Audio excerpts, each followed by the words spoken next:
What's up, Clint, you sexy bastard?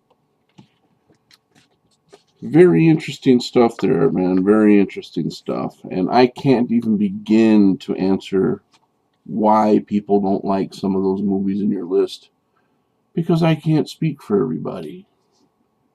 I could pretend to, but there's no counsel for people who hate movies.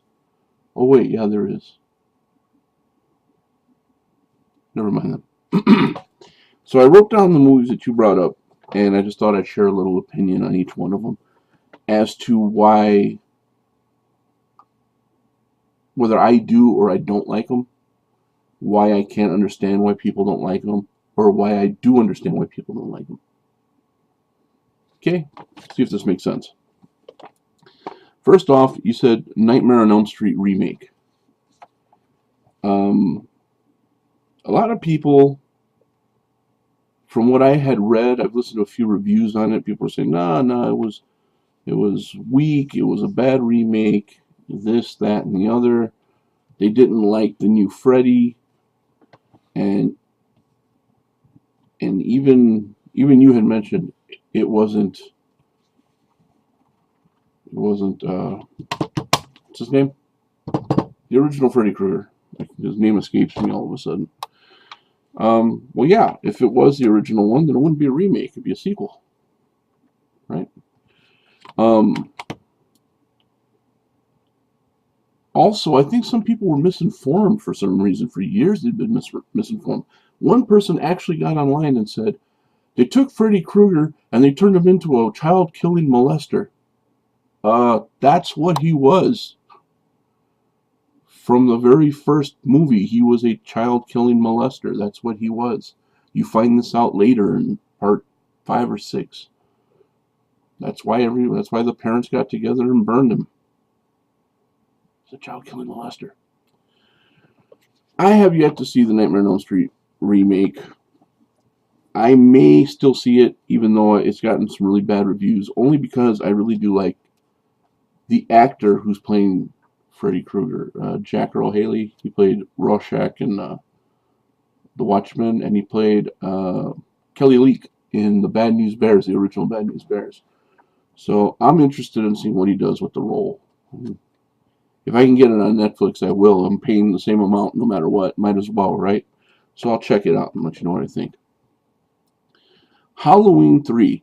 Brother, I love Halloween 3. Halloween 3 is an awesome movie. And I think what turned everybody against it was the titling Halloween 3. They were expecting part of the franchise. Now, from what I've heard, what I've been told, is that it happened during a writer's strike, and they didn't want to write him back in or something to that. I don't know.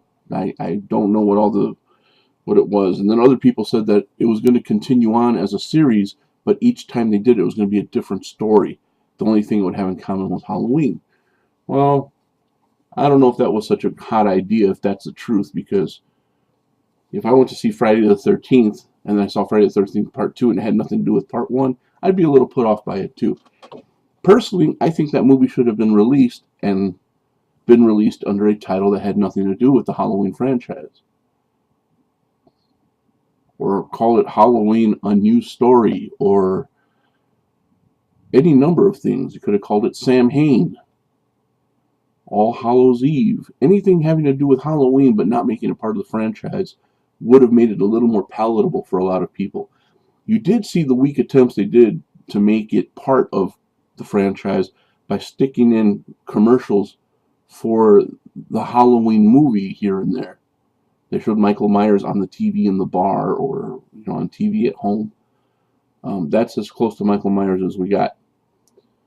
It was almost like Friday the 13th Part 5 when you consider the fact that Jason only makes an appearance in this guy's mind, in Tommy's mind. He never actually hurts anyone or kills anyone in this one. It was an ambulance driver. But you still had a guy in a hockey mask going around killing people. So it wasn't so hard for people to digest. Halloween 3, no masked killer, just a killer mask. But I personally thought the movie was insanely great. Love that movie. The Friday the 13th remake. I don't know why people hated it as much as they did either. It wasn't that bad. It really wasn't. I've heard people complain about a certain number of things, like Jason doesn't take prisoners; he kills people. True enough, true enough. But I like what they did with the story because basically what they did was they covered 3 movies in one. The time span, if you really think about it, because they showed Jason as a child, which you saw in part 1. They showed Jason grown up with a sack on his head. That was part 2. And then he gets his hockey mask. That was part 3. All 3 of those things happened in the remake Friday the 13th. But they didn't shit all over the storyline. You know what I mean? Sure, they brought people to the woods to look for weed, but there was still a campground there. The campground was still there. It's like in part 2 it was still there, but they called it Camp Blood, and it was neighboring to another camp. They weren't supposed to go to that camp. Well, there's a camp there still as well, and those are his stomping grounds.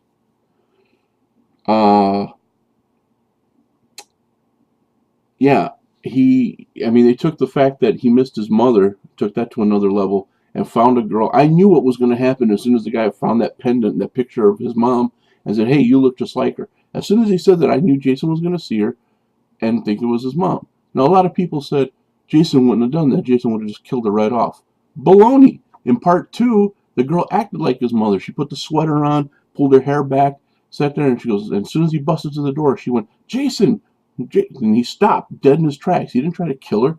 And he said, you've done your job well. Mommy is pleased. He puts his pickaxe down. He starts chilling out. He's being a good boy now. It wasn't until she moved out of the way and he saw his mother's head on the pillar that he got wise and said, oh, wait, this is not my mother. So I thought it was cool that they went that aspect with it. Some people didn't like the fact that he was a tunnel rat, that he had tunnels dug everywhere and little traps and tripwires so he would know where people were. I'm 50-50 on that one. I could have done without it, but at the same time, it explains how he shows up in different places so quickly. Doesn't it? He's lumbering. He's not running anywhere. He was a little more energetic than most Jasons were. I especially like the way he hauled off with the machete and just kind of did that little windmill action as he's running up on him and then splat and got him. So I had no problem with Friday the 13th remake. I don't know what everybody else's problem was with it.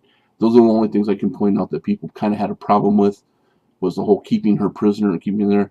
She looked like his mother. He didn't want her leaving again.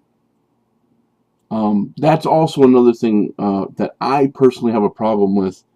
We know Jason was a vengeful spirit who's trying to,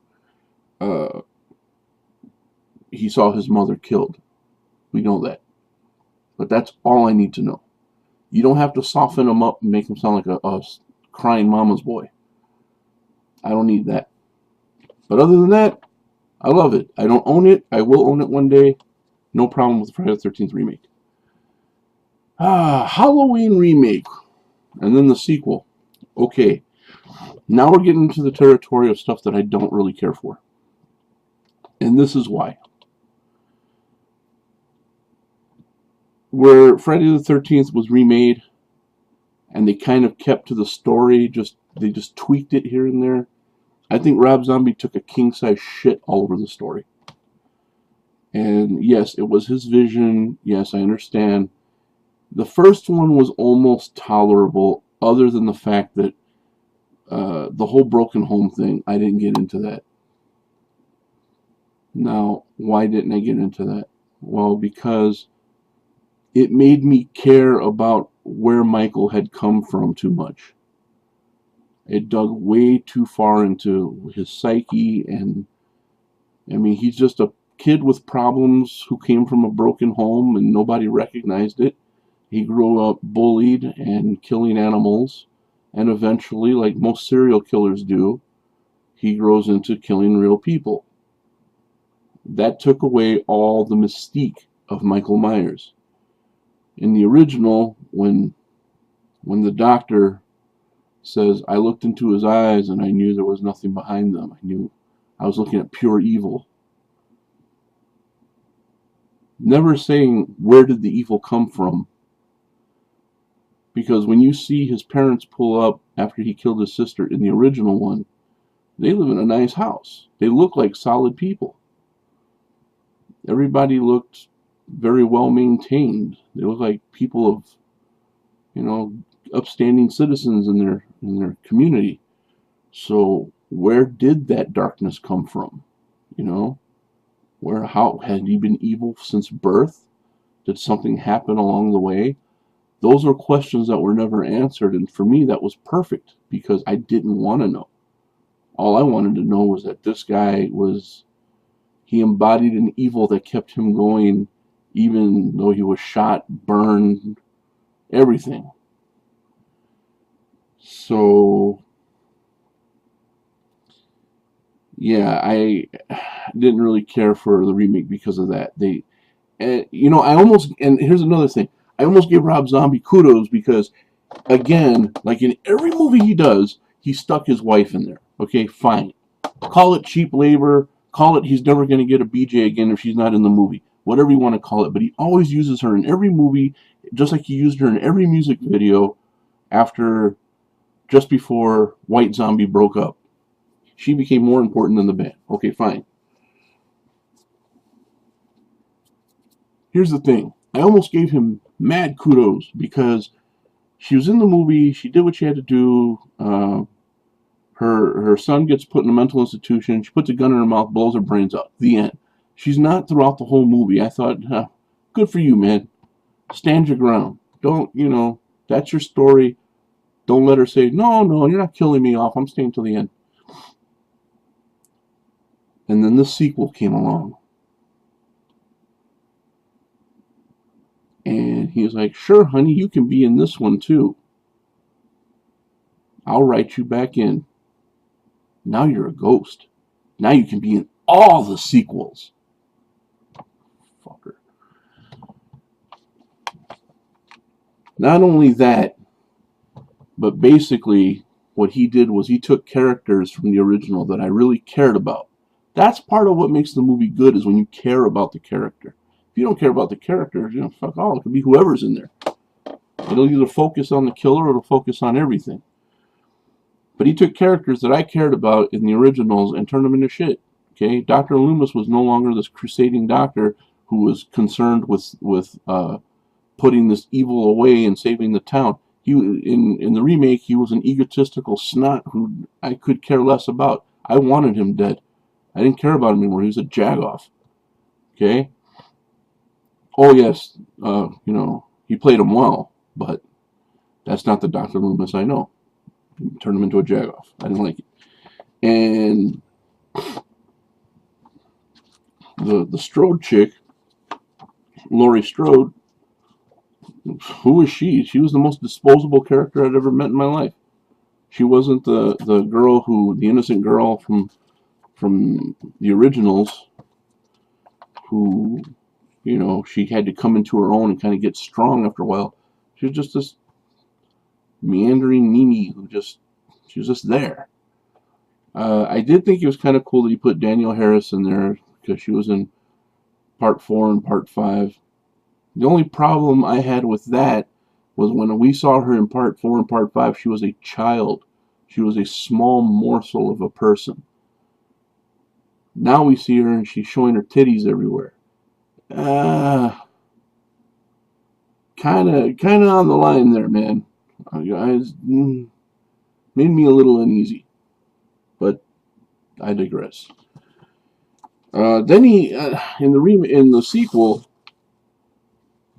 he turned Michael Myers into Grizzly Adams, a homeless wanderer. Yeah, the gore factor was higher, and there were some really brutal kills in there, but he basically turned him into a hobo. Not even with a shotgun. But yeah, I didn't dig what he did with the whole storyline, and then making him talk. That kind of got to me too. The whole making him talk thing, just and yelling and all that crap. it just didn't do it for me. I know a lot of people like the remake. I know a lot of people got into the sequel of the remake. But for me, the remake came up short. It was almost passable. And the sequel was just a sequel to an almost passable movie. Didn't do it for me. You mentioned Hellraiser. That's news to me. I can't imagine anyone not liking Hellraiser. Hellraiser is awesome, man. And you did a really cool impersonation, by the way. That guy. People who are giving into their most depraved desires at any cost.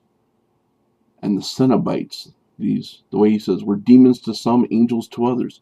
Well, who are they angels to? The people who are looking for their deepest desires and willing to do anything to achieve it. I love the concept of Hellraiser and the Cenobites. It wasn't until like part 4 or so that I started getting like, again. But Clive Barker's a freak, man. He's into the whole S&M thing, and you can tell in his movies. And a lot of the figures that he's designed. I have a few of them. I'll share them sometime later. Hellraiser, awesome movie. I don't know who couldn't like Hellraiser. House of a Thousand Corpses. You know what, man? Me and you, we got to go bowling someday. Because I feel the same way. House of a Thousand Corpses was an homage to the old slasher flicks. In as much as movies like Hatchet were. Except Hatchet went and blew itself and said it was the holy grail of horror movies. No, it wasn't. It was trying to get back to old school horror. It was a good movie. That's all it was. It wasn't that great. In fact, I couldn't tell if it was trying to be serious or be like a scary movie, like a comedy of sorts.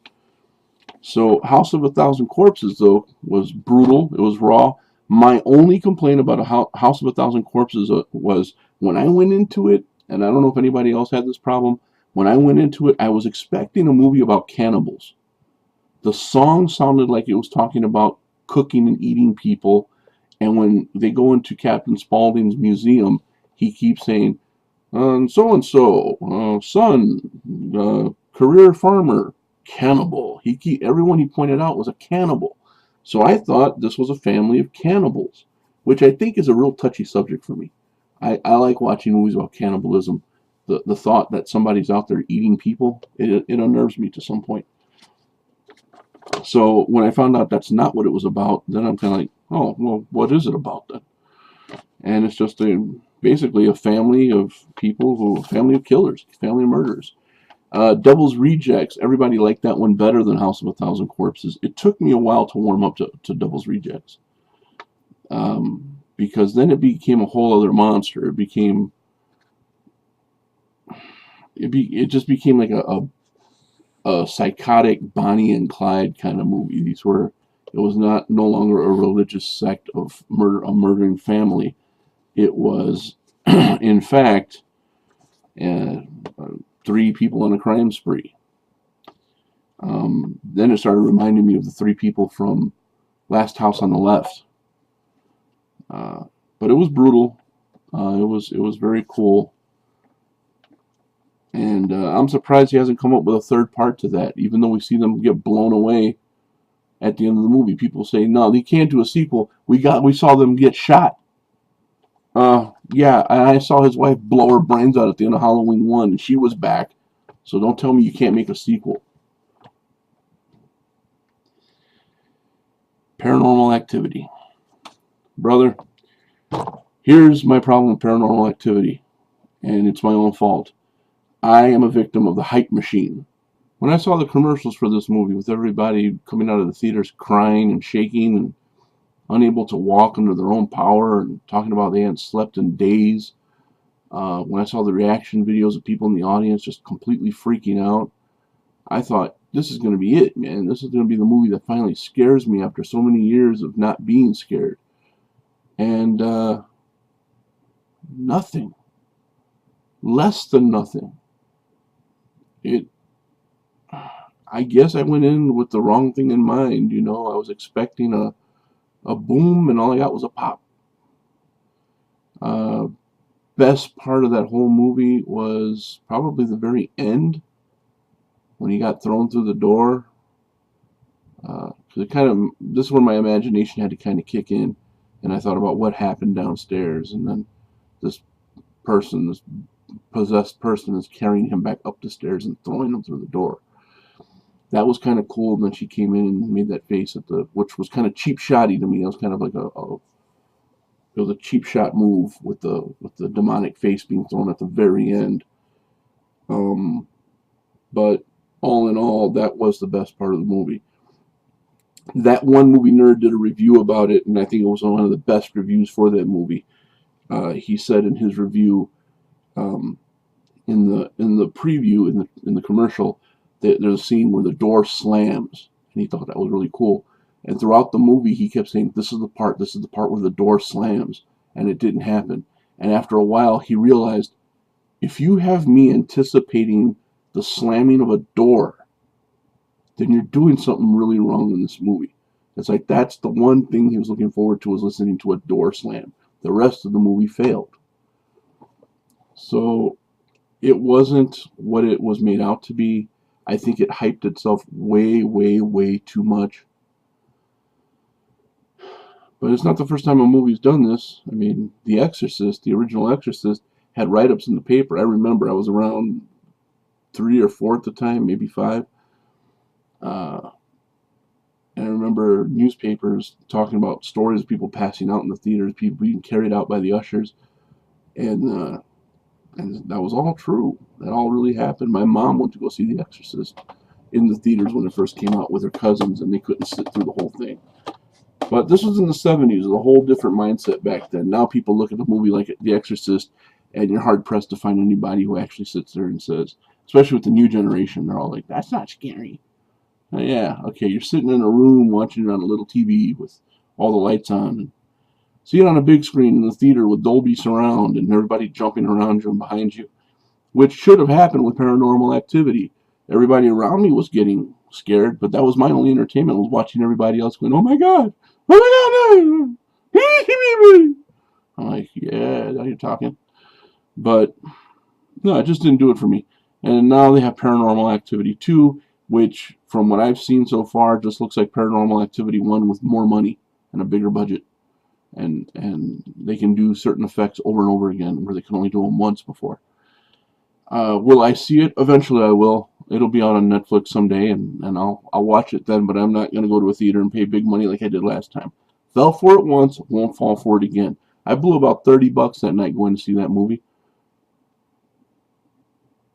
Shame on me.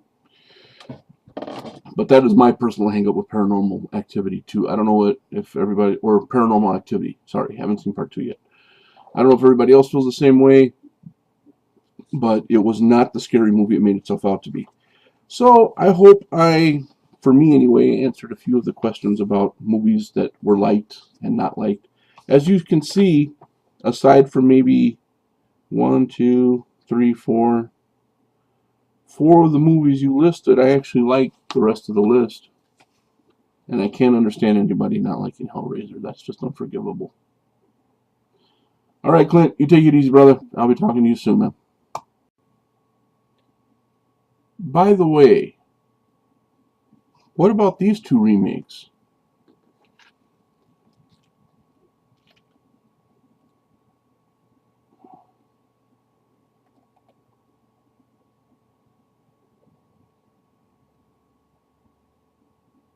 What say you, Clint? What say you?